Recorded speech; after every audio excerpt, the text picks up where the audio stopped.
Hello viewers, আসসালামু আলাইকুম। আমি আবারও নিয়ে আসলাম আপনাদের সামনে নতুন আরেকটা ভিডিও। সেটা হলো ছোটো মাছের ভাজি। তো সম্পূর্ণ ভিডিও না টেনে দেখুন আজকের আমি ছোটো মাছের ভাজির রেসিপি। তো আমি এখানে নিয়ে নিলাম ছোটো সাইজের মাছ। এই মাছটার নাম আমি জানি না, আপনারা যদি জানেন তাহলে অবশ্যই কমেন্ট করে কমেন্ট বক্সে জানাবেন। দিয়ে দিলাম বড় সাইজের 3টা পেঁয়াজ কুচি, 5-6টা কাঁচামরিচ ফালি করে। কাঁচামরিচের পরিমাণটা একটু বেশি দেবেন, তাহলে খেতে অনেক বেশি ভালো লাগে। ছোটো মাছের মধ্যে কাঁচামরিচ এবং পেঁয়াজের পরিমাণ বেশি দিলে ভালো লাগে। 1 চামচ ধনিয়া গুঁড়া, 1 চামচ হলুদের গুঁড়া, 1/2 চামচ মরিচের গুঁড়া, স্বাদ মতো লবণ অ্যাড করে দেব। দিয়ে ভালো করে হাত দিয়ে মিশিয়ে নেব। দেখতে পাচ্ছেন আমার মিশানোটা কত সুন্দরভাবে হয়েছে। তো এই পর্যায়ে চলে যাব মূল রান্নায়। কড়াইটাকে ভালো করে গরম করে নিয়েছি। এ পর্যায়ে দিয়ে দিলাম আরও 2টা পেঁয়াজ। তেলের পরিমাণটা হালকা একটু বেশি দেবেন, কারণ আমি আজকে মাছ ভাজি করব। তেলের পরিমাণটা কম দিলে এটা ভালো করে ভাজা ভাজা হবে না।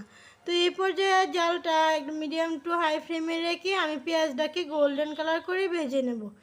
তো পেঁয়াজের কালারটা যখন একদম চেঞ্জ হয়ে যাবে তখন আমি মাছগুলো সম্পূর্ণ এর মধ্যে ঢেলে দেব।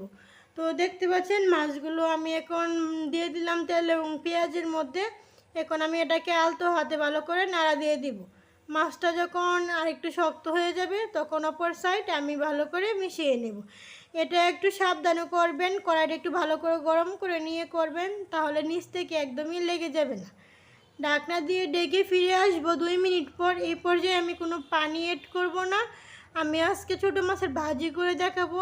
যদি আপনারা চান ভুনা করতে, তাহলে এই পর্যায়ে অল্প একটু পানি দিয়ে 2-3 মিনিট রান্না করে তারপরে নামিয়ে পরিবেশন করবেন এই রেসিপি। তো আমি এটাকে ভাজা ভাজা করব। এই পর্যায়ে কিছুটা সময় নিয়ে এটাকে আমি মাছটাকে ভালো করে ভেজে নেব। তো দেখতে পাচ্ছেন আমি মাছটা কেমন আলতো হাতে নাড়া দিয়ে দিয়ে আমি মাছটাকে ভেজে নিলাম। আপনারা যদি এইভাবে মাছ ভাজি করেন তাহলে মাছটা একদমই ভেঙে যাবে না, খেতে অনেক বেশি মজাদার হয়। তো নতুন পানির মাছ কারা কারা এইভাবে রান্না করছেন অবশ্যই কমেন্ট করে কমেন্ট বক্সে জানাবেন। আমার কাছে তো এইভাবে মাছ ভাজি করলে অনেক অনেক বেশি ভালো লাগে। তো ভাবলাম আজকে আপনাদের সামনে শেয়ার করি এই ছোটো মাছের ভাজির রেসিপি।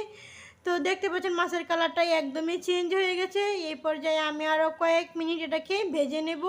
এই পর্যায়ে আমার জালটা আছে একদম লো ফ্লেমে। জালটা লো ফ্লেমে থাকার কারণে মাছটা একদম মুচমুচে হয়ে ভাজা হয়ে যাবে এবং এটা খেতেও অনেক বেশি ভালো লাগে।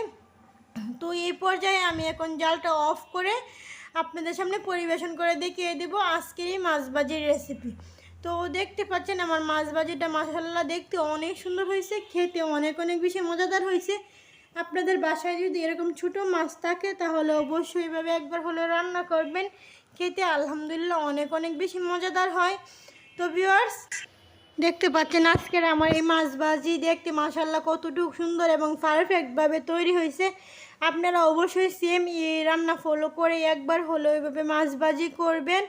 তো ভিউয়ার্স, আজকের মতো এখানেই বিদায় নিচ্ছি। পরবর্তীতে দেখা হবে অন্য কোনো নতুন ভিডিও নিয়ে। ততক্ষণ সুস্থ থাকুন, ভালো থাকুন। আল্লাহ হাফেজ, আসসালামু আলাইকুম।